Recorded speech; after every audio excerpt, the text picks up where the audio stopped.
Shalom teman-teman semua, selamat berjumpa di Kones Channel. Di channel ini, kalian akan menyaksikan dan akan mendengarkan video-video yang terbaik yang akan mengubah hidup Anda dan akan mengubah paradigma Anda. Jadi tonton sampai selesai, Bapak Yahweh memberkati. Selamat menyaksikan.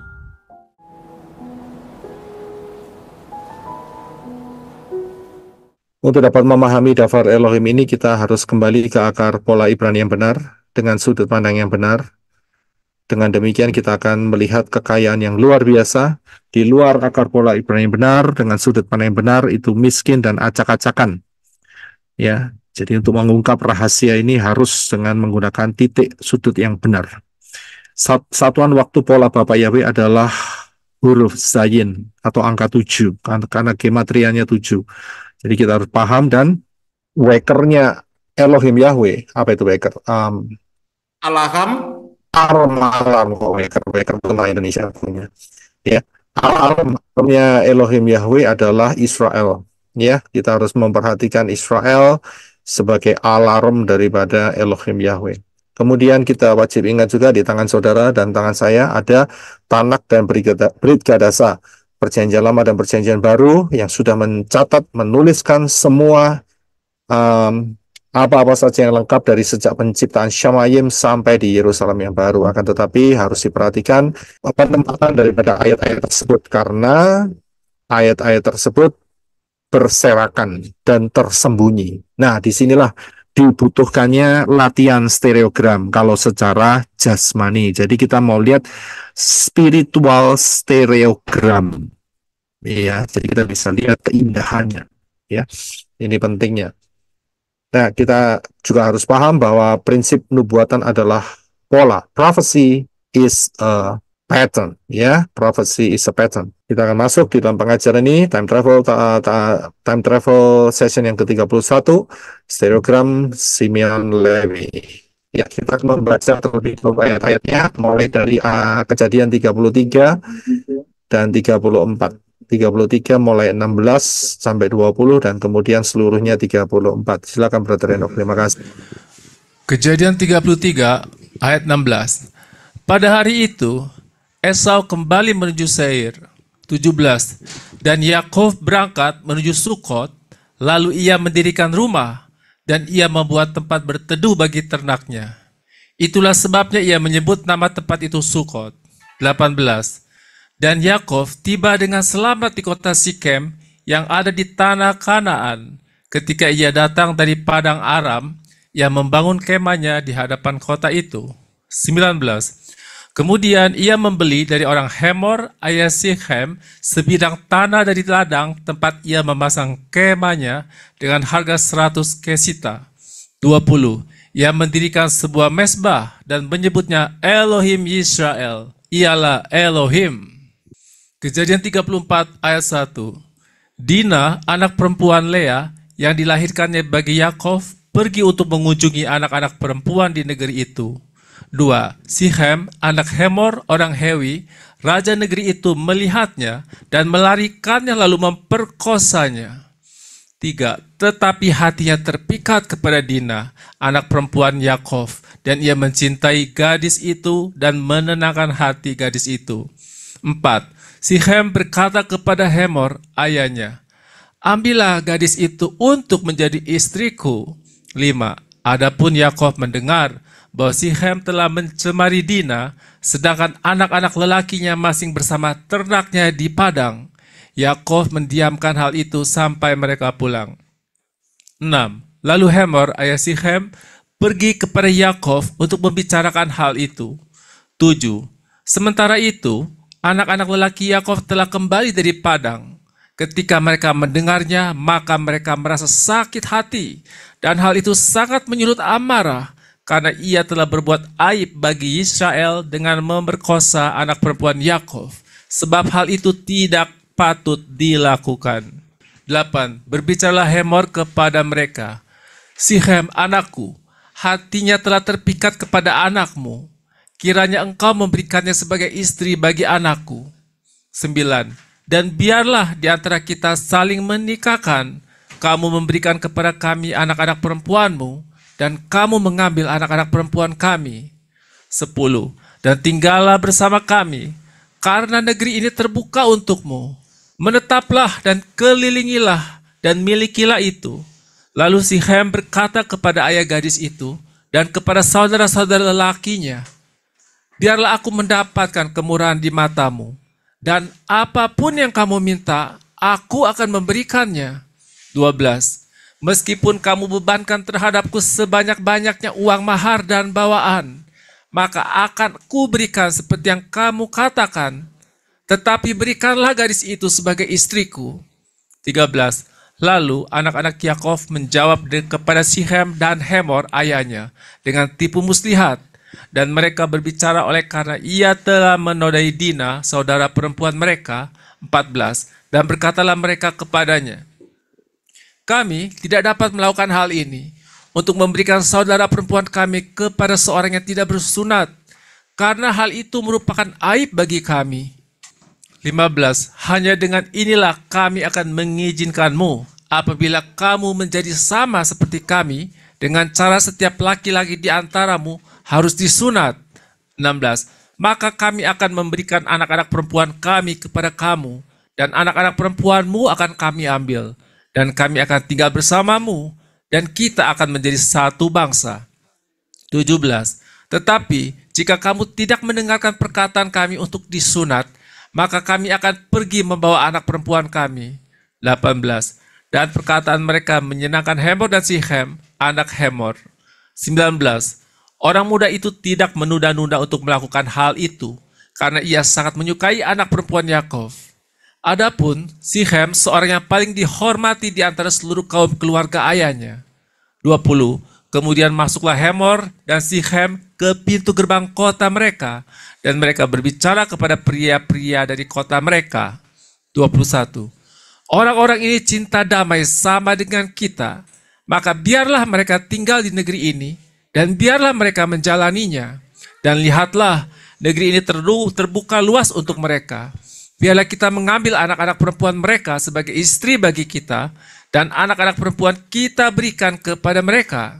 22. Hanya dengan cara inilah orang-orang itu akan sepakat untuk tinggal bersama kita, untuk menjadi satu bangsa, yaitu setiap laki-laki yang ada di antara kita harus disunat, seperti mereka telah disunat. 23. Ternak mereka dan harta benda mereka dan semua hewan mereka, bukankah akan menjadi milik kita juga? Hanya biarlah kita menyetujui permintaan mereka, sehingga mereka tetap tinggal bersama kita. 24. Dan setiap orang yang datang ke gerbang kota itu mendengar Hemor dan Sichem, mereka setuju, lalu semua laki-laki datang berkumpul ke gerbang kota itu untuk disunat. 28. Pada hari ketiga, ketika mereka sedang menderita kesakitan, dua orang anak Yakov, Simeon dan Lewi, kakak-kakak Dina, masing-masing membawa pedangnya, dan mereka masuk ke dalam kota itu dengan berani membunuh setiap laki-laki. 26. Dan Hemor serta Sichem telah mereka bunuh dengan mata pedang. Lalu mereka mengambil Dina dari rumah Sichem, kemudian mereka pergi. Iya, itu 29 ya. Oh, ini kelihatan saya salah ngambil ini nih. Nggak usah pakai ayat jadi. Nggak usah pakai ayat. Oke, teruskan aja. Anak-anak Yakov mendatangi orang-orang yang terbantai itu dan menjara kota itu oleh karena mereka telah menodai adiknya. Kawanan dombanya dan kawanan lembunya dan keledai-keledai jantannya dan apa yang ada di dalam kota dan apa yang ada di ladang telah mereka ambil. Dan segala kekayaannya dan semua anak dan istrinya telah mereka tawan, dan mereka juga menjarah segala sesuatu yang ada di rumah. Dan berkata Yakov kepada Simeon dan kepada Lewi, kamu telah menyusahkan aku dengan membusukkan aku di antara penduduk negeri ini, di antara orang Kanaan dan di antara orang Feris, dan aku ini hanya sedikit jumlahnya. Apabila mereka bergabung melawanku, maka mereka akan memukul aku, dan aku akan dibinasakan, aku dan seisi rumahku. Tetapi mereka berkata, mengapa ia memperlakukan adik kami seperti seorang pelacur? Ya, terima kasih. Menarik sekali ya, satu peristiwa ini. Dan ini peristiwa tercatat di dalam kitab suci. Sejarah ini tercatat saat Yakov diperintahkan oleh Elohim Yahweh kembali dari Laban menuju ke rumah ayahnya yang ada di Kanaan saat itu, yaitu si Yisak, ya. Dan peristiwa ini terjadi setelah Yakov bertemu dengan Esau, kakaknya, bukan kakaknya, saudara kembar. Satu peristiwa yang cukup menarik, saudara. Dan sepertinya ini sebuah celah, dan memang celah, saudara, karena em, satu-satunya anak perempuan dari keluarga Yakov, satu-satunya anak perempuan, yaitu Dina, itu diperkosa. Ya, Em, tapi di balik ini ternyata ada rahasia yang dulu belum terungkap, dan hari-hari ini begitu kita kembali ke akar pola Ibrani, kita bisa melihat di dalam sudut pandang yang benar pula, kita dapat melihat kekayaan melalui sebuah peristiwa yang kita boleh bilang tragis. Satu-satunya anak perempuan diperkosa lagi. Ya, rahasia apa yang kita bisa dapatkan? Ini seperti yang tadi di atas saya beritahukan mengenai stereogram. Ya, stereogram ini kalau saudara perhatikan, ya, saudara berlatih, ya, berlatih itu butuh waktu, saudara. Seperti seorang murid berlatih, dilihat terus. Nah, nanti saudara akan bisa menemukan cara untuk saudara bisa melihat dengan lebih mahir, ya, lebih mahir. Jadi saudara nanti akan bisa melihatnya. Stereogram ini di dalamnya ada ini, saudara. Ada tulisan one way, kemudian ada panah ke kanan. Ini isinya gitu. Ya, saudara kalau perhatikan, saudara bisa screenshot gambar yang sebelumnya, dan saudara akan perhatikan ada tulisan one way muncul dengan panah ke arah kanan di bawahnya. Ya, ini untuk melatih saudara untuk melihat secara fisik jasmani. Akan tetapi kita akan melihat dari kedalaman firman, karena di dalam firman kitab suci ini ternyata ada stereogram spiritual stereogram. Ya, salah satu, ada banyak, saya sudah contoh berikan banyak hal. Dan salah satu yang kita pelajari hari ini, yaitu mengenai Simeon dan Levi. Stereogram Simeon dan Levi. Bagi sebenarnya belum ngikutin time travel, saya anjurkan saudara ngikutin. Kita sudah sampai di session hari ini, sessionnya 31. Jadi saudara harus mengikuti PR saudara mulai 1 sampai 30, saudara. Ya. Dan untuk Israel, itu secara spesifik saya berikan di dalam time travel yang ke-29 dan time travel session yang Israel session kedua, yaitu yang ke-30. Dan hari ini adalah kelanjutannya, 31. Kita akan terus berjalan, berkelanjutan. Dan ini akan memperkaya kehidupan saudara dalam mengenal akan Dafar Elohim. Ya. Yeshua mengatakan satu hal, yaitu di dalam Lukas 24 ayat 44. Lukas 24 ayat 44. Yesus mengatakan demikian. Silakan dibaca, Brother. Terima kasih. Lukas 24 ayat 44. Lalu dia berkata kepada mereka, inilah firman yang telah aku katakan kepadamu ketika aku masih ada bersamamu, bahwa semua yang telah tertulis mengenai aku di dalam Torah Moshe dan kitab para nabi serta Mazmur haruslah digenapi. Iya, terima kasih. Sudah perhatikan apa yang dikatakan oleh Yeshua. Inilah firman yang telah aku katakan kepadamu ketika aku masih bersama dengan kamu. Masih ada sama kamu. Jadi saat Yeshua berbicara kepada murid-muridnya, saudara perhatikan dulu ayat ini ya. Ayat ini adalah ayat di mana setelah Yeshua bangkit. Ya, setelah Yeshua bangkit dan bertemu dengan murid-murid. Dan Yeshua mengingatkan murid-murid saat setelah kebangkitan, ya, ini firman yang aku katakan padamu ketika aku masih ada bersamamu. Maksudnya sebelum kematiannya. Ya, sebelum kematian, Yesus sudah mengatakan bahwa semua yang telah tertulis mengenai dia, mengenai Yesua yang ada di dalam Torah Moshe, kitab para nabi, dan Mazmur itu haruslah digenapi. Kitab Torah Mose, kitab para nabi, dan kitab Mazmur itu adalah Tanakh. Torah, Nevi'im, Ketuvim. Yang menulis tentang Yeshua itu harus digenapi. Sudah bisa lihat? Jadi tidak ada satupun yang gugur. Termasuk nanti akan adanya harpazo. Ya, karena 80-85% dari semua profesi yang ada itu telah digenapi oleh Yeshua. Sisanya itu tinggal sedikit. Sisanya itu tinggal harpazo, masa 666, Harmagedon, kedatangan Yeshua Mesias yang kedua, pemerintahan kerajaan 1000 tahun, perang Gog dan Magog sebagai finalnya, kemudian pengadilan takhta putih, Yerusalem dan bumi yang baru, yang satunya di bawahnya adalah lautan api. Ya, itu profesi yang akan terjadi. Hanya sedikit. Sisanya telah digenapi oleh Yeshua. Penyalipannya, caranya dia mati, berapa lama dia dikubur, ya, pada hari keberapa dia akan bangkit. Semua itu ada masih banyak lagi, saudara. Saya nggak bisa sebutkan satu-satu karena terlalu banyak. Itu telah digenapi oleh Yeshua. 85% sudah digenapi Yeshua, tinggal 15%, saudara. Anggaplah 85% ketepatannya, ya. Berarti 85% sudah digenapi oleh Yeshua, tinggal 15%. Susahnya, ya, saya untuk yang 15% ini akan tergenapi. Saudara bisa lihat, 85% itu sudah digenapi. 100%, saudara. Tinggal yang 15% ini aja.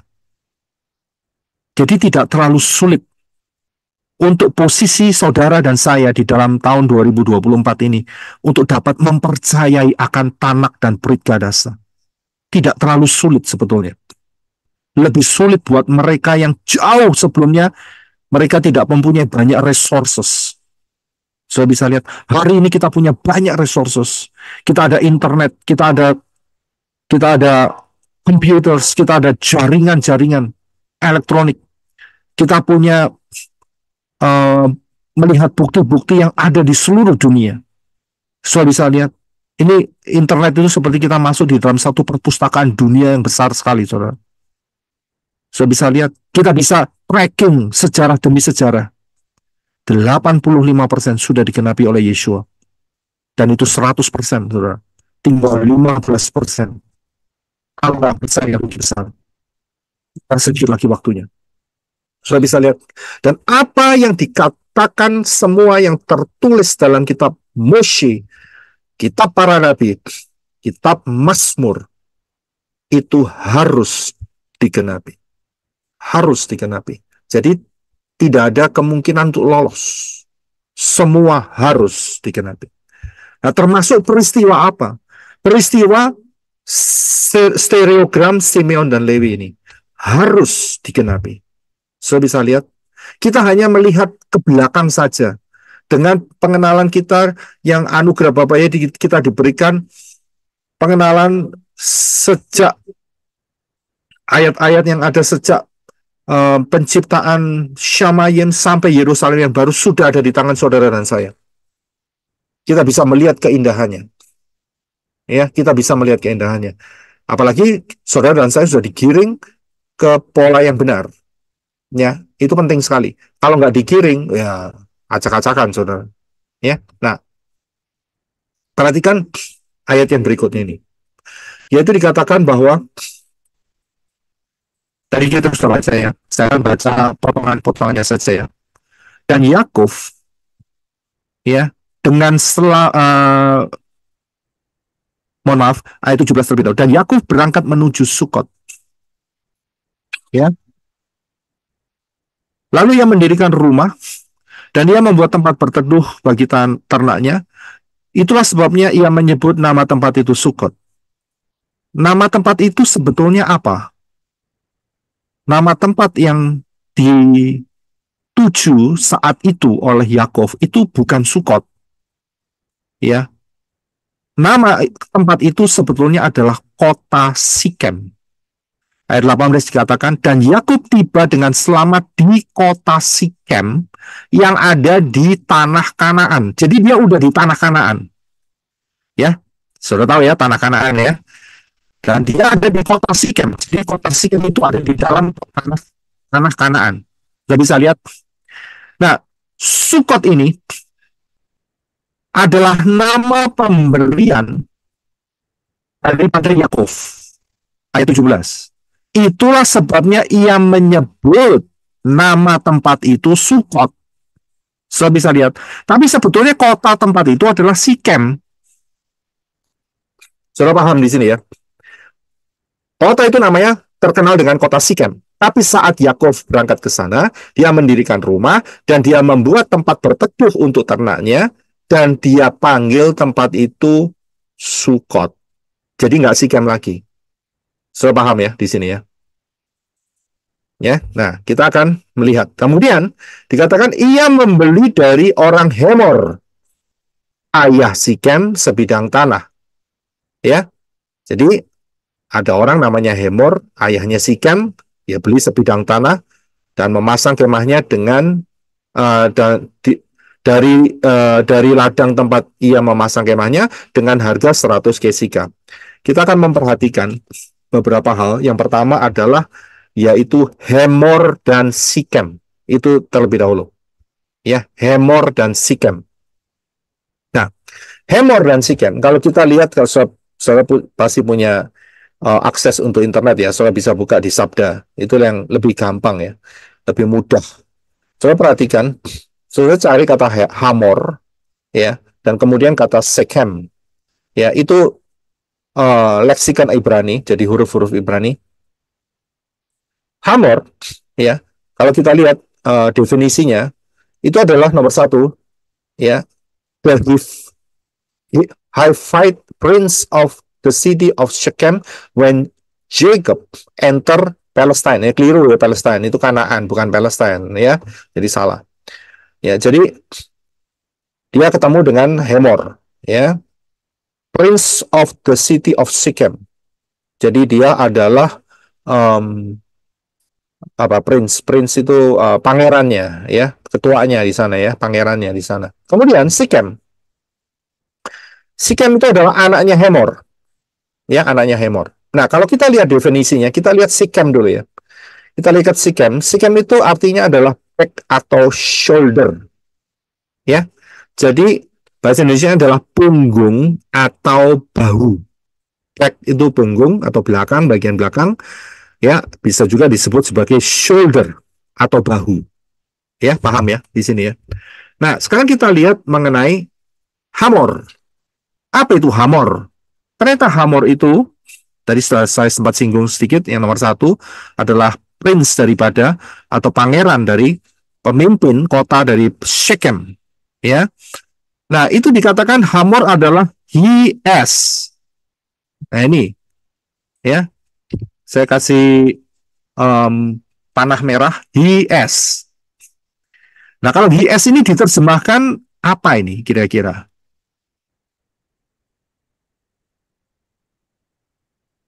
Bokongnya, Dia Pak. dan bokong. Nah, oke. Jadi he itu dia, s itu ada dua pengertian. S itu ada dua pengertian. Ya, ASS itu ada dua pengertian. Pengertian yang pertama itu adalah keledai. Pengertian yang kedua adalah pantat. Ya, jadi ada dua, saudara. Mau pengertiannya dia itu keledai atau dia itu pantat. Ya, itu he-s. Nah, kita akan lihat lebih spesifik dari kata Hamor. Ya, Hamor. Kata Hamor ini ya dikatakan, perhatikan sebelah kiri atas, itu dikatakan the same as 02543. Kita buka 02543, ternyata pengucapannya adalah Hamore. Hamore, ya, yang sebelah kanan. Itu juga artinya adalah hi dalam kurung, kemudian s. S-nya ini kita nggak tahu. S-nya ini mau keledai atau S itu mau bokong atau pantat. Ya kan? Ya, ini yang tertulis, saudara. Ya, nah kita mau coba lihat asal katanya, yaitu kalau kita lihat yang sebelah kanan, ya, list nomor kanan, asal katanya dari 02560. Nah, kita akan coba lihat di sana. 02560 ini ngomong apa? 02560 itu, ya, pengucapannya adalah kamar, kamar. Ya, jadi ini akar katanya. Kita ambil akar katanya. Dan mereka memiliki beberapa pengertian. Yang pertama adalah trouble, yang kedua adalah red, yang ketiga adalah doubt, yang keempat adalah foe. Ya, jadi ada 4: trouble, red, doubt, foe. Ini akarnya. Jadi kata hamor, ya, kemudian ditarik ke atasnya kamore, kemudian kamar, ya. Oke, kita akan melihat. Yang pertama adalah trouble. Kita lihat trouble. Mengenai trouble, artinya apa? Ya, trouble ini dalam bahasa Indonesia adalah masalah, bermasalah. Di dalam Kejadian 5:29 dikatakan, silakan Brother Eno. Kejadian 5 ayat 29. Dan memberi nama Noah kepadanya. Katanya, anak ini akan memberi kepada kita penghiburan dalam pekerjaan kita yang penuh susah payah di tanah yang telah terkutuk oleh Yahweh. Iya, terima kasih. Jadi dari akar kata, ya, kata hamor itu, yang ada arti trouble, bermasalah, kita bisa melihat korelasinya dengan Kejadian 5 ayat 29. Dan memberi nama Noah kepadanya, katanya. Siapa yang memberi nama Noah? Yaitu bapaknya Lamek. Anak ini, yaitu Noah, akan memberi kepada kita penghiburan dalam pekerjaan kita yang penuh susah payah di tanah yang telah terkutuk. Itu kan bermasalah, saudara. Susah payah di tanah yang telah terkutuk. Berarti ini mengenai kehidupan saat zaman Noah. Ya, jadi kata trouble ini berorientasi dengan masalah, yaitu mengenai susah payah yang di tanah yang telah dikutuk, yang telah terkutuk. Itu yang pertama, trouble. Yang kedua, juga mempunyai makna red atau merah. Yang identiknya bisa kita temukan di dalam Yesaya 1:18. Silakan Brother Eno. Yesaya 1 ayat 18. Datanglah sekarang dan marilah kita berperkara. Yahweh berfirman, sekalipun dosamu merah seperti kirmisi, akan menjadi putih bagaikan salju. Sekalipun berwarna merah seperti kain kesumba, akan menjadi putih bagaikan bulu domba. Ya, terima kasih. Soalnya bisa melihat di atas tadi dikatakan bahwa arti kata Noah yaitu anak yang memberikan penghiburan, dalam pekerjaan yang penuh susah payah di tanah yang terkutuk. Mengapa tanah terkutuk? Alasannya karena dosa.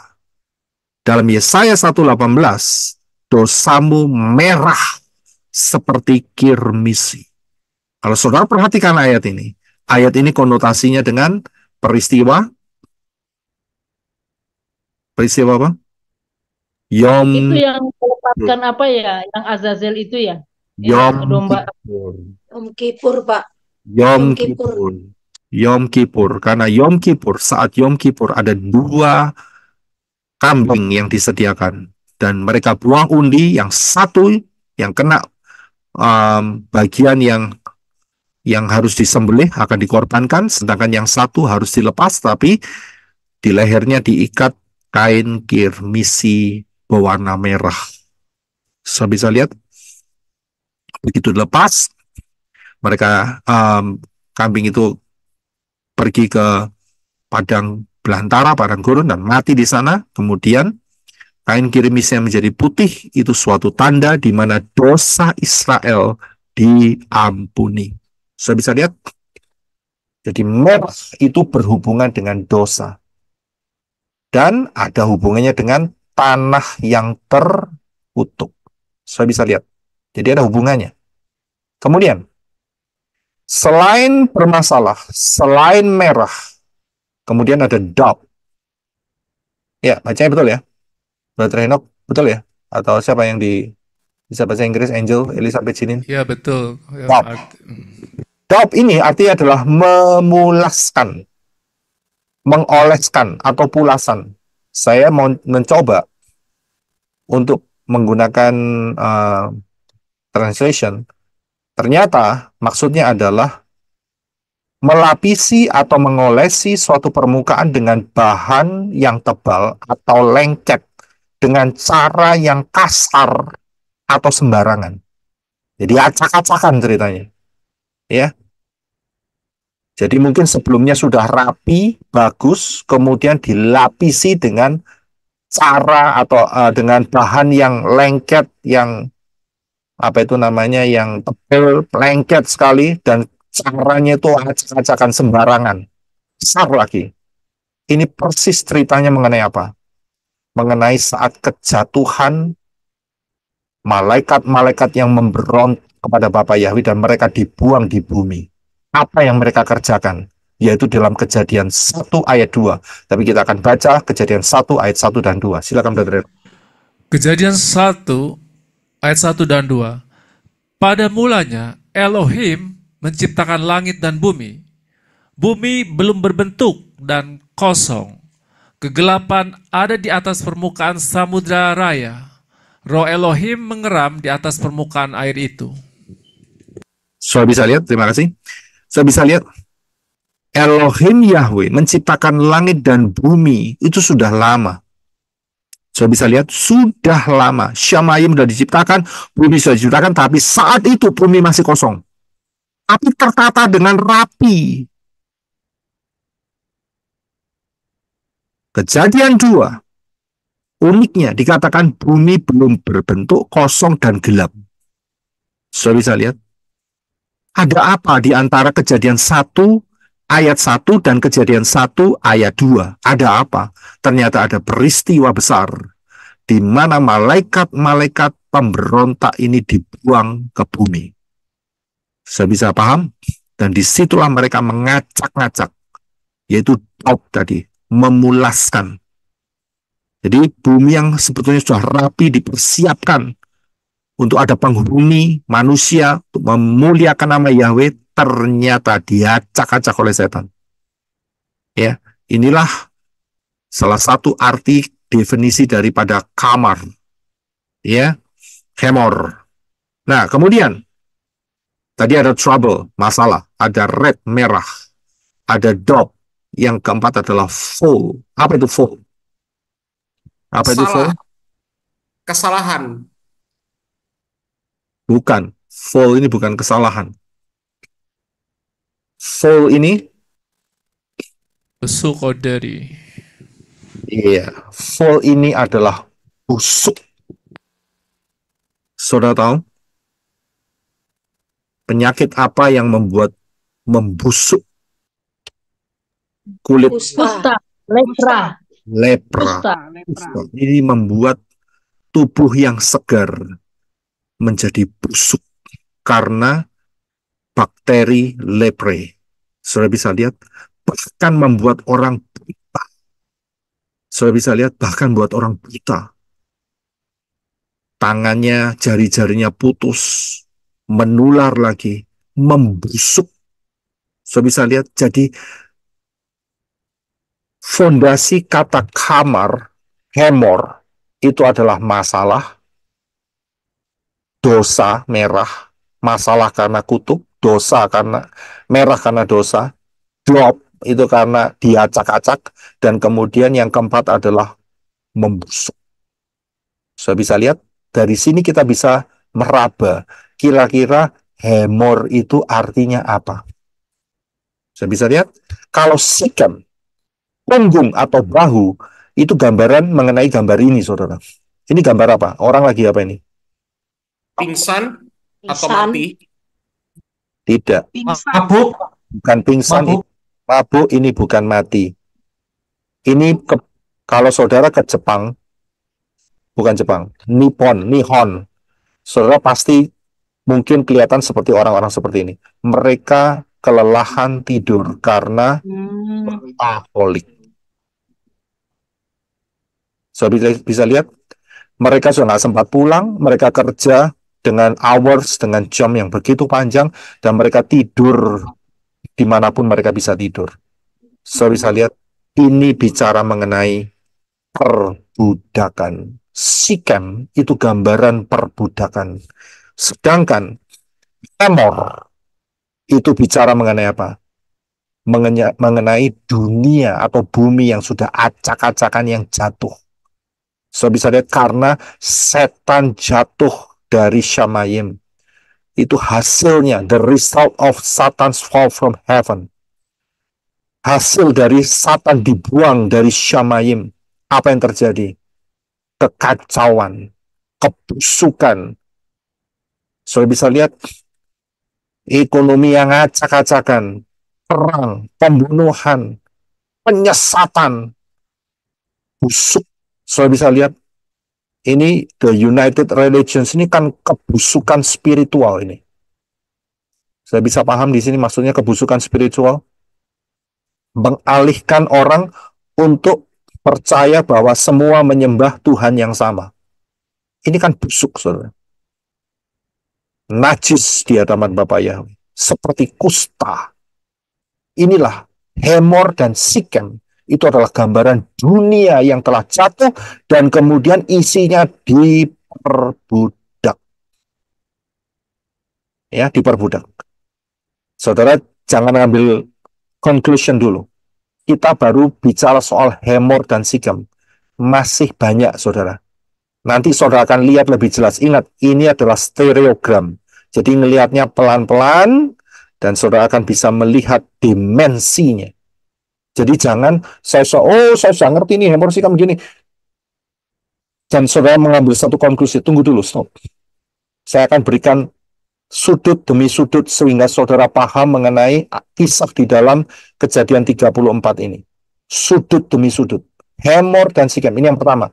Hemor dan Sikem adalah gambaran, yaitu dunia yang jatuh dan acak-acakan. Lo kan acak-acakan nggak? Acak-acakan, saudara. Ya bayangin itu perang. Ya kan? Tapi tetap mereka juga mengecam Israel. Yang satunya Israel berkata, kamu jangan nyerang aku. Kamu nyerang aku punya hak untuk membalas kamu. Acak-acakan perang, saudara. Ya, kebusukan ini ada di mana-mana. Dan manusia diperbudak. Itulah Hemor dan Sikem. Saya bisa lihat. Inilah Hemor dan Sikem. Kemudian, yang kedua, Yakov membeli tanah. Yakov membeli tanah. Tanah ini milik siapa sih sebetulnya? Maksud saya tanah yang didatangi oleh Yakov yang sebelumnya dia ada di Padan Aram. Yang sebelumnya ada di Padan Aram kan? Kita lihat di dalam Time Travel 30, kita akan lihat Yakov berjumpa dengan Esau. Tapi sebelumnya Time Travel 29, kita lihat Yakov keluar dari rumah Laban saat itu. Ya. Tanah yang dipijak oleh Yakov ini miliknya siapa? Begitu loh. Perhatikan ayat 18. Dan Yakov tiba dengan selamat di kota Sikem yang ada di tanah Kanaan. Jadi dia udah di tanah Kanaan dan ada di kota Sikem. Ketika ia datang dari Padan Aram. So, lihat Padan Aram itu ada di atas, di north, saudara. Di utara. Ya, daerah lain, bukan tanah Kanaan. Padan Aram. Kemudian ia membangun kemahnya di hadapan kota itu. Kemudian ayat 19 dikatakan kemudian ia membeli dari orang Hemor, ayah Sikem, sebidang tanah dari ladang tempat ia memasang kemahnya. Jadi, tanah ini miliknya siapa? Miliknya siapa? Kalau lihat ayat, Miliknya Yakub ya, Pak. lo sebelum dibeli. Sebelum dibeli. Hemor. Hemor, Pak. Sebelum dibeli punya siapa tanahnya? Esau. Esau punya daerah sendiri, Edom. Bukan di Kanaan. Edom lain. Punya Ishak, Punya Pak. Yakub sendiri, Pak. Bapaknya. Ini tanahnya ini. Lu jelas kan? Kemudian ia membeli dari orang Hemor. Berarti dia punya siapa itu? Abraham. Loh kok Abraham? Oh, Abraham nggak punya tanah kok. Abraham itu cuma punya apa? Abraham punya apa? Laban. Punya kuburan. Abraham itu nggak punya tanah. Saudara harus teliti baca daftar. Dia nggak pernah beli tanah. Abraham nggak pernah beli tanah. Ishak juga nggak pernah. Tapi Abraham beli kuburan. Kuburan, yaitu Gua Mahpela. Nah, kalau kita lihat di sini, dilihat. Kemudian ia membeli dari, ia ini siapa? Yakov. Membeli dari orang Hemor, ayah Sikem, sebidang tanah. Berarti berdasarkan ayat ini, tanah itu miliknya Hemor. Betul kan? Betul kan? Saudara terlalu jauh berpikir masalahnya. Kita langkahnya selangkah demi selangkah, saudara. Betul kan? Kalau menurut ayat 19 ini, berarti tanah itu miliknya Hemor. Betul kan? Saudara ragu-ragu, karena saudara berpikir terlalu jauh. Dipikir saya menjebak. Iya kan? Nah, kalau dilihat ayat ini jelas sekali. Itu miliknya miliknya Sikem, miliknya Hemor. Ya. Akan tetapi, nah ini dia. Ini yang saudara waspadai kan? Bagaimana dengan ayat ini? Kejadian 28 ayat 13 dan 15. Silakan Brother Reno. Kejadian 28 ayat 13. Tampaklah Yahweh berdiri di atasnya dan dia berfirman. 13. Akulah Yahweh Elohim Abraham dan Elohim Ishak ayahmu. Tanah tempat engkau berbaring ini akan kuberikan kepadamu dan kepada keturunanmu. 15. Sesungguhnya aku menyertai engkau dan menjaga engkau kemanapun engkau pergi, serta akan membawamu kembali ke tanah ini, karena aku tidak akan meninggalkan engkau, melainkan tetap melakukan apa yang kujanjikan kepadamu. Iya, terima kasih. Kalau lihat ayat ini, tanah ini miliknya siapa? Ya milik Yakub. Milik siapa? Miliknya siapa? Yakub, Pak. Tanah ini Milik Bapak Yahweh yang akan diberikan kepada Abraham. tanah Yakov belum punya, dia harus beli. Harus beli. Betul kan? Tanahnya itu miliknya Bapak Yahweh. Kalau kita lihat tadi kan ayatnya kan, tanah ini aku berikan kepadamu. Tapi uniknya, Yakov membeli dari Hemor. Saya bisa lihat. Tanahnya milik Yahweh. Tapi juga miliknya Hemor. Bingung nggak di sini? Bingung nggak?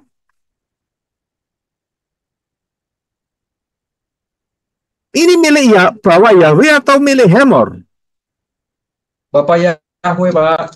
Milik Bapak Bapak Yahweh, Yahweh Pak. diklaim oleh Hemor miliknya. Ya, Nah, gini loh, jadi saudara itu harus punya kemampuan untuk bisa membaca kronologi. Di sini, saudara. Seringkali gagal pahamnya itu di sini. Nggak bisa membaca kronologi. Ini milik Yahweh atau milik Hemor? Yahweh mengatakan kejadian tadi, aku berikan tanah ini kepadamu, dan kamu akan kembali, engkau akan memilikinya. Tapi kenyataannya Yakov kembali, dia harus beli. Nah ini dia, saudara. Ini bicara soal kronologi. Saudara perhatikan. Peristiwa ini, ya,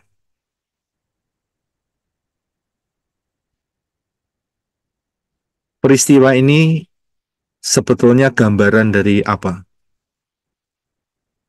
Gambaran dari peristiwa apa? Satu peristiwa. Adam ya, Pak. Anak Israel, Pak. Israel dan Palestina. Bukan, nggak ada hubungannya dengan Israel Palestina hari ini. Terlalu jauh. Ya, ini peristiwa ini adalah gambaran dari ini, saudara. Paham nggak? Pencobaan di padang gurun ya, Pak. Iya. Satan mengklaim dunia miliknya, Pak. Kita bisa lihat Matius 4:8-9. Silakan Brother Reno. Matius 4 ayat 8. Sekali lagi si Satan membawa dia ke sebuah gunung yang sangat tinggi dan menunjukkan kepadanya semua kerajaan dunia dan kemuliaannya. 9. Dan dia berkata kepadanya, Aku akan memberikan semua ini kepadamu jika engkau bersembah sujud kepadaku. Saudara bisa lihat kerajaan dunia dan kemuliaannya dan dunia ini yang dikuasai oleh kerajaan-kerajaan dunia ini punyanya siapa dari peristiwa ini? Saat peristiwa ini terjadi, Matius 4:8-9. Saat peristiwa ini, punyanya Satan atau punyanya Bapak Yahweh? Punyanya setan. Punya Bapak Yahweh diklaim oleh Satan menjadi miliknya, Pak. Tapi kalau Satan mengklaim itu menjadi miliknya, Yesua tidak memprotesnya. Saya bisa lihat, Yesua tidak protes. Berarti Yesua setuju. Kenapa? Karena Yesua tahu kronologi. Kronologinya di mana? Yaitu pada saat Adam dan Hawa menyerahkan haknya kepada Satan. Saya bisa lihat? Saya bisa paham? Jadi di titik ini, di titik Matius 4 ayat 8-9, saat Satan berkata, aku akan memberikan ini semua kepadamu. Yesua nggak protes. Enak saja, aku yang ciptain loh ya. Enggak. Yesua nggak ngomong gitu. Ya, aku akan memberikan semua ini. Berarti semua di tangan Satan, saudara. Padahal Yesua adalah Bapa Yahweh sendiri yang menciptakan semuanya. Kejadian 1 ayat 1. Pada mulanya, Elohim menciptakan Syamayim dan bumi. Langit dan bumi. Langit-langit dan bumi. Saya bisa lihat. Yesua aja ngerti kronologi. Saudara dan saya harus juga ngerti seperti Yesua ngerti. Yaitu ngerti akan kronologi. Supaya nggak acak-acakan baca firman. Kita harus paham kronologi. Ini yang bikin orang nggak paham. Karena apa? Lompat-lompat kronologinya. Nggak tepat semua, kacau. Saya bisa paham di sini. Dunia ini milik saat di sini ya, yaitu milik Satan, saudara. Ya, ini persis peristiwanya. Bapak Yahweh memberikan kepada Yakov. Tapi dia harus beli dari Hemor. Sudah lihat penguasa tanah itu saat itu. Tanah milik sesungguhnya adalah milik Elohim Yahweh. Akan tetapi ada kronologi di tengah-tengahnya yang tidak boleh dilupakan. Bahkan Yesua pernah memberikan perumpamaan di dalam Matius 21 ayat 37-39. Silakan Brother Reno. Matius 21 ayat 37. Akhirnya ia mengutus anaknya kepada mereka sambil berkata, mereka akan menghormati anakku. 38. Namun ketika para penggarap itu melihat anaknya, berkatalah mereka di antara mereka sendiri, inilah ahli warisnya. Ayo, mari kita membunuhnya dan merampas warisannya. 39. Mereka menangkapnya, lalu mencampakkannya keluar kebun anggur dan membunuhnya. Iya. So bisa lihat, kebun anggur itu milik siapa? Milik para penggarap atau milik sang tuan? Nah, ini dia. Persis kan ceritanya kan? Kebun anggur itu milik siapa? Dari sini kita bisa. Sang tuan. Padahal tuannya mengutus anaknya. Mereka akan menghormati anakku. Ya. Ini ceritanya adalah pengutusan Yeshua. Tapi penggarapnya berkata, oh, lihat anaknya. Kita hajar, kita bunuh. Kita ambil tanah itu.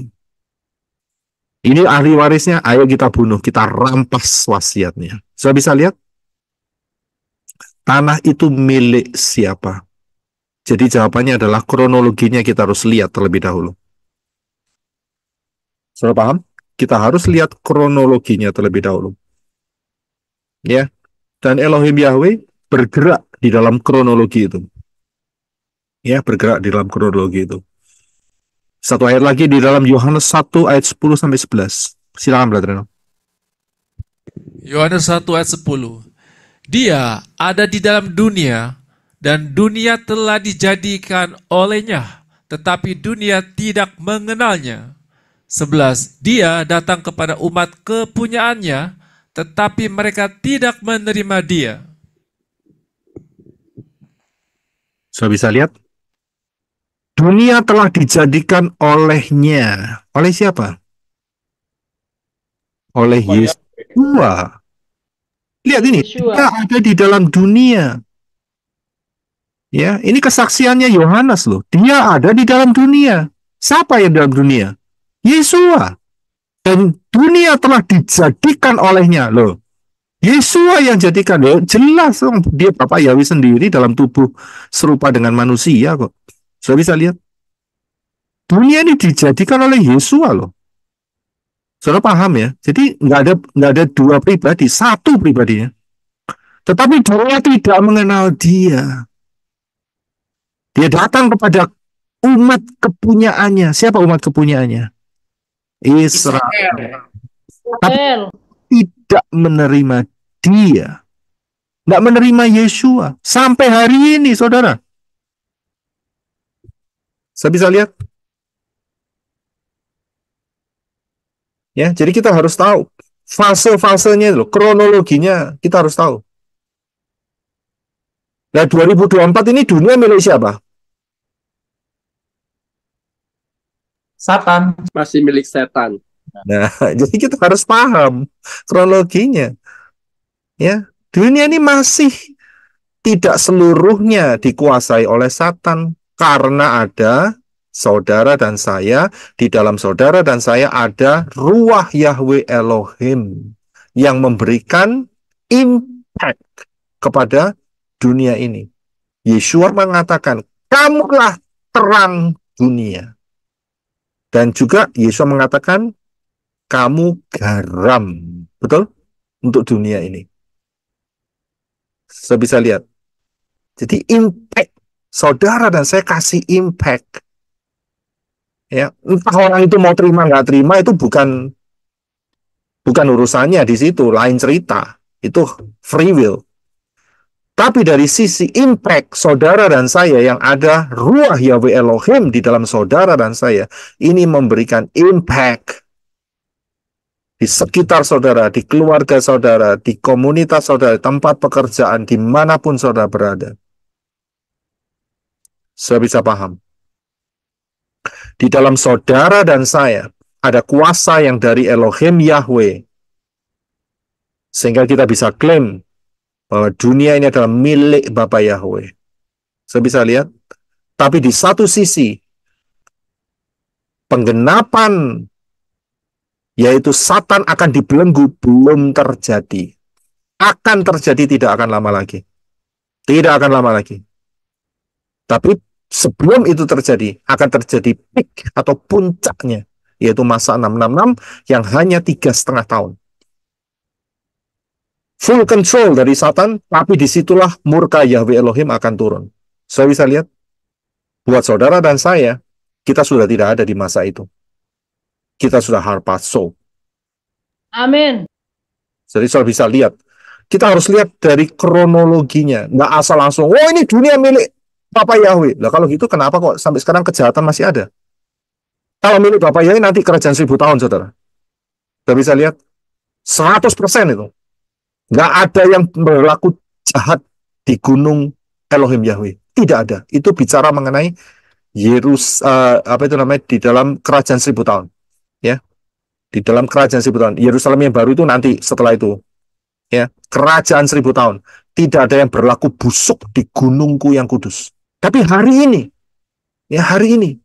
masih banyak full kebusukan. Saudara bisa lihat kusta ada di mana-mana. Mungkin di setiap daerah beda-beda tensinya. Tapi rata-rata semua sama. Saudara bisa lihat karena dunia ini di bawah pemerintahan daging dunia. Ya, jadi kita harus paham. Harus betul-betul paham akan ini. Kemudian yang berikutnya adalah Sukot. Nah, ini unik, saudara. Ya, Sukot. Yang ketiga. Dalam Kejadian 33 ayat 17 dikatakan bahwa ia menyebut tempat itu Sukot.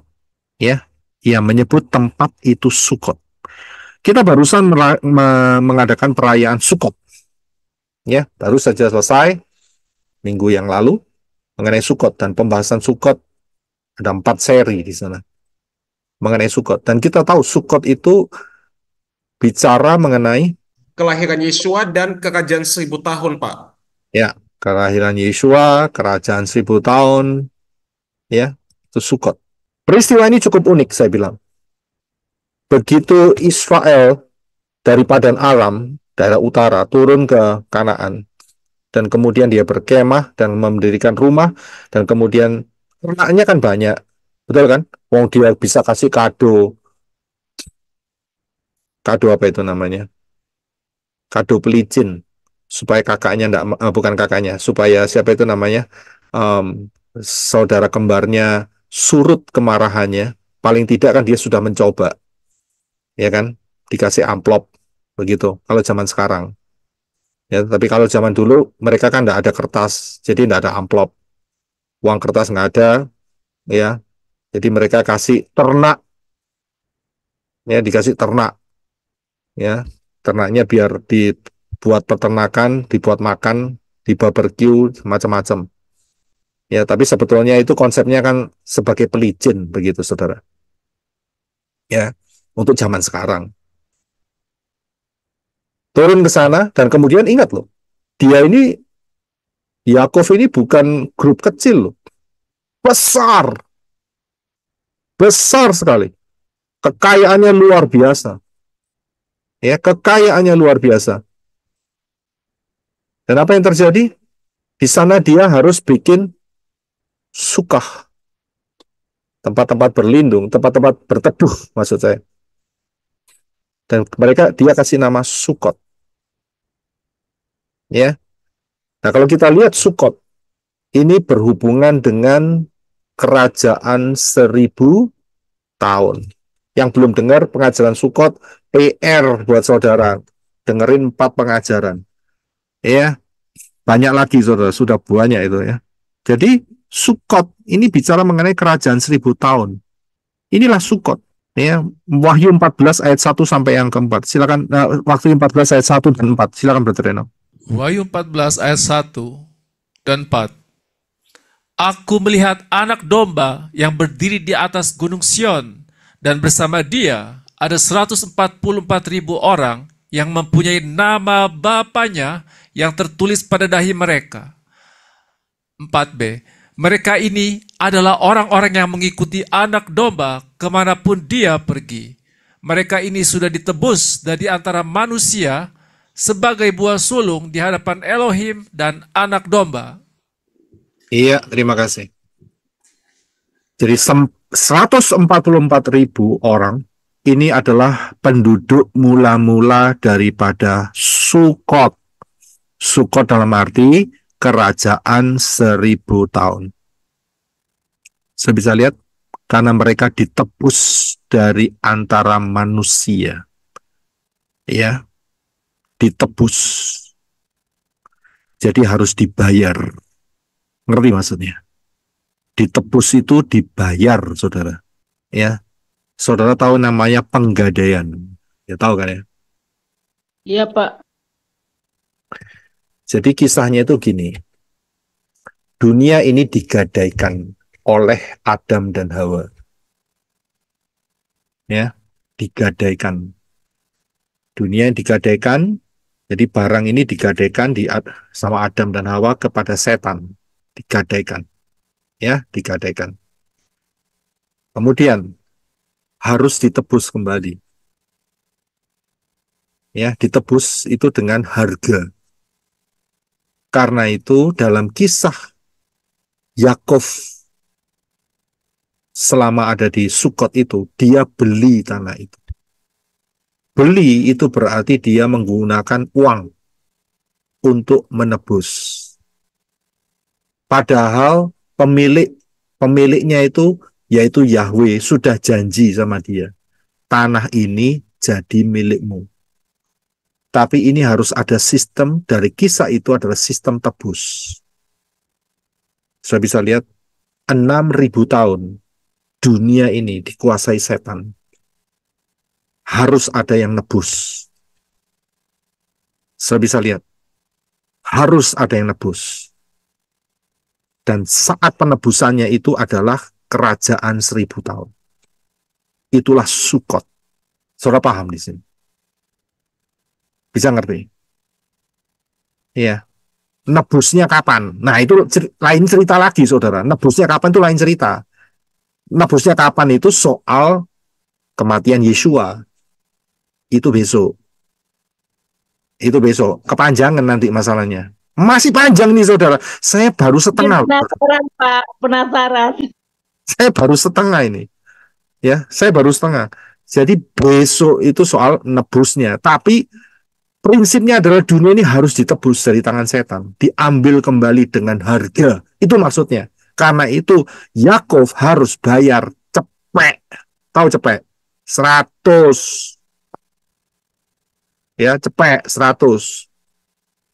100. Ya. Saya ingat-ingat cepek itu kayak Pak Ogah aja cepek ya. Kalau ngomong nggak cepek gitu, ya kan? Saya bisa lihat harus dibeli. Dan nanti penebusannya itu ada di dalam kerajaan 1000 tahun. Kenapa? Di situ permulaannya ada 144.000. Dan ayat di dalam Wahyu tadi dikatakan bahwa mereka ini sudah ditebus. Saya bisa paham di sini. Ya, sudah ditebus dari antara manusia. Paham ya? Karena itu tempat itu dikasih nama Sukot.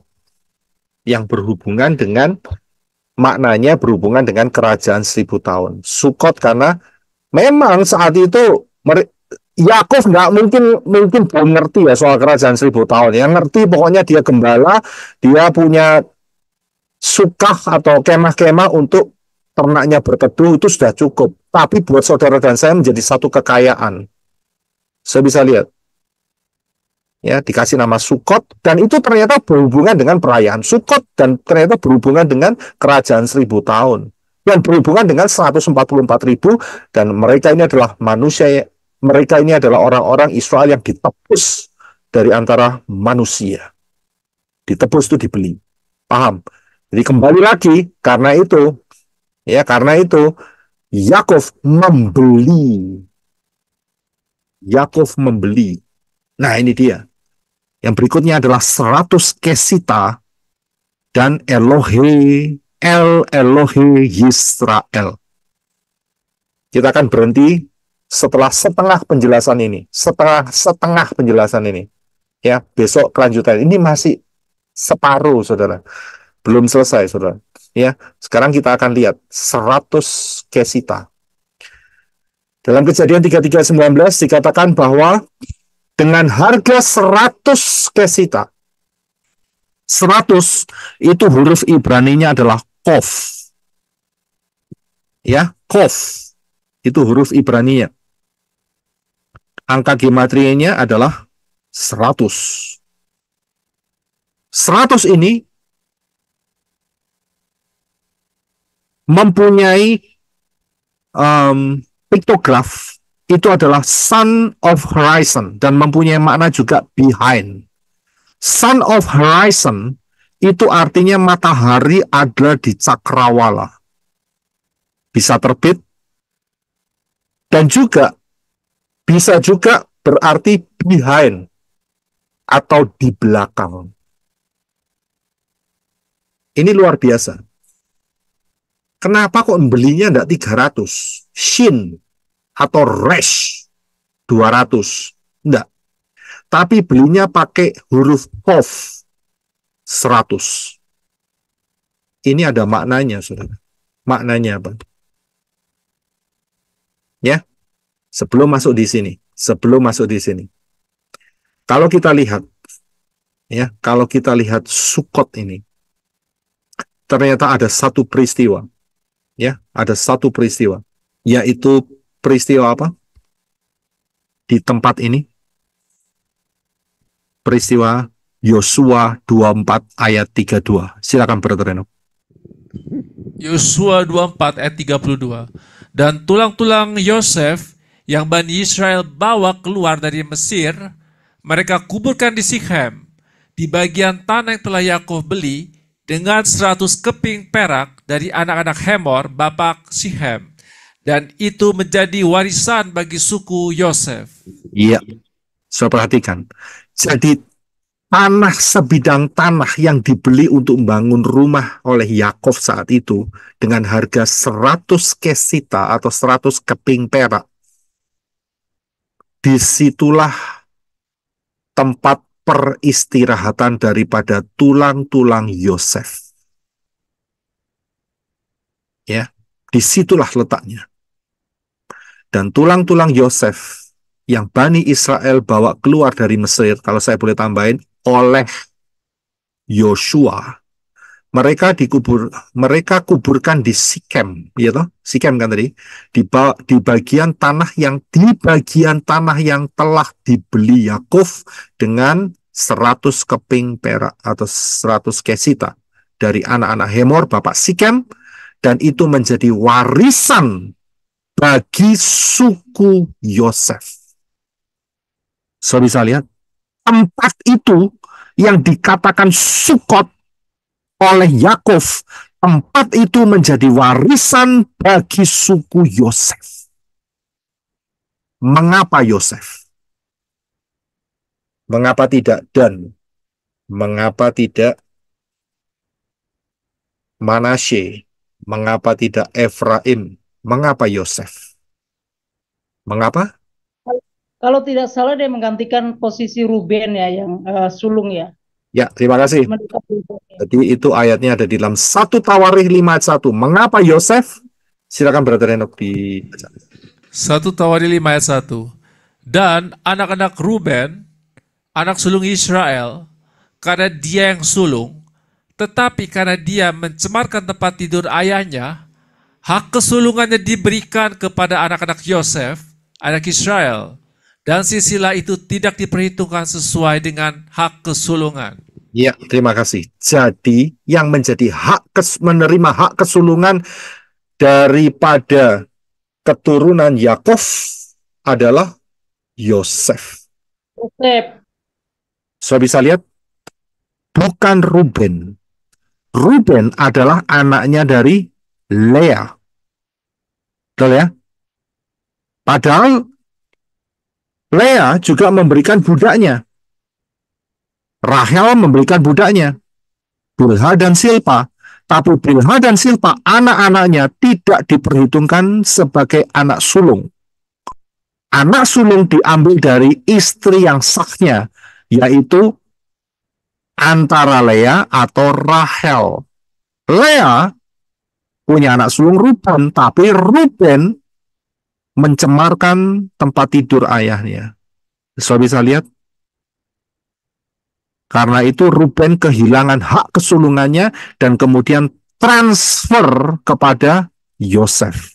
Karena anak daripada Rachel. Saya bisa lihat. Jadi hak kesulungan itu ada di Yosef. Hak kesulungan inilah yang menempati Sukot. Saya bisa lihat di sini. Hak kesulungan ini menempati Sukot. Saya kira-kira bisa dapat nggak? Hak kesulungan menempati Sukot. Ini dia, saudara. Perhatikan yang di sebelah kanan. Ya, Sukot itu adalah tempat makam Yosef dan itu merupakan hak kesulungan. Disitulah hak kesulungan Yeshua HaMasyiah karena dialah yang sulung yang akan memerintah kerajaan 1000 tahun di dalam tanda kutip perayaan Sukot milenia. Sudah bisa lihat. Disitulah makam Yosef, istilahnya itu Sukot itu. Yeshua yang memiliki hak sulung. Dan disitulah yang disebutkan Kof itu adalah piktografnya adalah matahari di cakrawala. Ini bukan dewa matahari ya. Kalau hari ini dewa matahari itu Satan. Tapi inilah matahari yang sesungguhnya. Saya bisa lihat Satan tuh hanya bisa mencuri. Matahari dijadikan sebagai dewa tertinggi. Sunday. Saya bisa lihat. Tapi itu sebenarnya hasil curian dari Bapak Yahweh. Matahari yang sesungguhnya adalah Yeshua. Saya bisa lihat penerang itu adalah Yeshua. Ya, jelas kalau kita bisa melihat di dalam Wahyu pasal 21. Kota itu diterangi oleh cahaya Yahweh dan lampunya adalah anak domba. Jelas, lampunya anak domba. Itu Yeshua. Mataharinya itu Yeshua. Saya bisa lihat. Dan dia berkuasa selama 1000 tahun. Dan 1000 tahun ini adalah Sukot. Saya bisa lihat, dan di Sukot secara fisik itulah makam Yosef yang menerima hak kesulungan. Kembali lagi, Yeshua adalah yang memiliki kesulungan di antara segala-galanya. Dia adalah yang sulung. Bahkan sebelum penciptaan apa-apa, baik Syamayim dan bumi, dia sudah ada. Dia sudah menjadi yang sulung. Saya bisa lihat, itu saya pernah berikan mengenai lidah itu, apa itu? Saya lupa. Pengajaran mengenai lidah. Siapa yang masih ingat itu? Lidah ajaib. Lidah ajaib, ya. Terima kasih Pak Marlon. Saya bisa lihat. Kemudian, Kof itu juga mempunyai arti di belakang. Apa yang di belakang? 6.000 tahun itu yang di belakang. Saya bisa lihat dari gambar ini. 6.000 tahun ini di belakang. Itulah Kof. Angka geometrianya 100. Saya bisa paham di sini. Ya, suatu kedahsyatan, satu peristiwa yang kelihatannya tragis dan sederhana, ternyata di dalamnya mengandung makna yang begitu luar biasa. Begitu luar biasa. Haleluya. Saya berhenti sampai di sini. Besok saya lanjutkan di bagian berikutnya, karena saya baru selesai setengah jalan. Bapak Yahweh memberkati saudara sekalian. Shalom.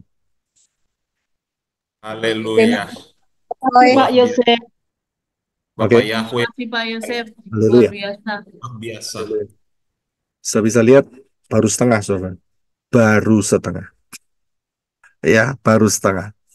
Jadi saudara baca-baca lagi, ya. Saudara coba meraba-raba kira-kira apa yang bakal saya jelaskan besok. Nggak masalah. Sebabnya saya sudah buka 50%.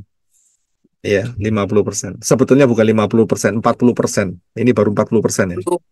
Ini 50%, Pak, tapi udah nggak tidur semalaman. ya, dan belum lagi PR saudara untuk melihat stereogram yang saya berikan. Ya, itu cukup menarik. Besok kita Kiranya nggak nyampe, Pak.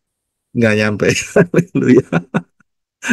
Ya besok selesai yang 60%. Ya, waktunya betul-betul luar biasa.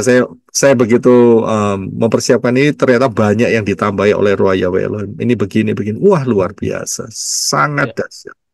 Sangat dahsyat. Ini kita belum sampai di Simeon dan Lewi loh. Belum. Tapi kan judulnya sudah Stereogram Simeon Lewi. Simeon Lewi kan belum muncul ini. Betul kan? Ya, jadi masih 60% ke depan. 55 sampai 60%.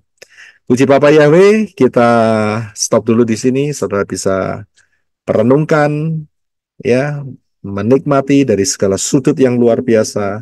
Inilah stereogram yang ajaib, spiritual stereogram, kedahsyatan Elohim yang luar biasa. Kita satukan hati dalam doa. Terima kasih Bapa Yahweh, di dalam Yeshua HaMashiach kami mengucap syukur atas karyamu yang luar biasa. Di sebuah peristiwa yang kelihatannya kebetulan tragis dan tidak ada maknanya. Ternyata di sana ada banyak sidik jari Elohim Yahweh yang ingin Elohim Yahweh bagikan supaya kita betul-betul memahaminya. Terima kasih atas kedahsyatan yang Elohim Yahweh kerjakan. Betul-betul kagum. Betul, tidak ada Elohim yang lain. Hanya Yahweh di dalam Yeshua HaMashiach. Satu-satunya. Terima kasih Bapa Yahweh. Engkau mampu dengan cara peristiwa yang kelihatannya mempunyai energi yang negatif. Ternyata di sana ada banyak rahasia yang tersembunyi, yang kita dapat menikmatinya. Saudara dan saya dapat menikmatinya. Terima kasih Bapa Yahweh, terima kasih. Sungguh kami tak habis mengucap syukur atas kedahsyatan-Mu yang luar biasa. Saya berdoa untuk setiap manusia-manusia Elohim supaya dapat menangkap the message ini, perkataan-perkataan-Mu ini, supaya firman-firman-Mu ini menjadi suatu hal yang menggugah setiap yang mendengar, supaya mereka semakin jatuh cinta akan Dafar Elohim. Terima kasih Bapa Yahweh, terima kasih. Sungguh anugerah-Mu yang sangat luar biasa. Kami mengucap syukur, memberkati setiap manusia Elohim yang telah bergabung, baik yang ada di Zoom meeting, di live chat, di YouTube, yang akan mendengar kebenaran firman-Mu ini, dan mungkin siapapun yang mengambil kebenaran firman-Mu ini dan dibagikan melalui channel-channel yang lain seperti Kones Channel dan sebagainya. Kau memberkati sehingga menjangkau banyak jiwa, boleh semakin cinta akan Bapa Yahweh di dalam Yeshua HaMashiach. Terima kasih Bapa Yahweh, kami mengucap syukur atas anugerah-Mu yang luar biasa. Di dalam nama Yeshua HaMashiach, kita angkat tangan kita bersama-sama. Bapa Yahweh memberkati engkau dan melindungi engkau. Bapa Yahweh menyinari engkau dengan wajah-Nya dan memberi kau kasih karunia. Bapa Yahweh menghadapkan wajah-Nya kepadamu dan memberi engkau damai sejahtera. Berkat-berkat ini dicurahkan di dalam nama Yahweh, di dalam nama Yeshua HaMashiach, dan di dalam Ruah Yahweh Elohim. Mulai hari ini sampai saudara dan saya terangkat dalam peristiwa harpazo, mengenakan tubuh kemuliaan berjumpa dengan Yeshua HaMashiach di awan-awan, dan tinggal bersama-sama Yeshua HaMashiach sampai selama-lamanya, menjadi mempelai Yeshua HaMashiach terus sampai di dalam Yerusalem yang baru. Terima kasih atas anugerah-Mu yang besar yang telah Engkau curahkan ini di dalam nama Yeshua HaMashiach. Yang percaya katakan amen. Haleluya. Bapak yang berkati saudara sekalian. Shalom.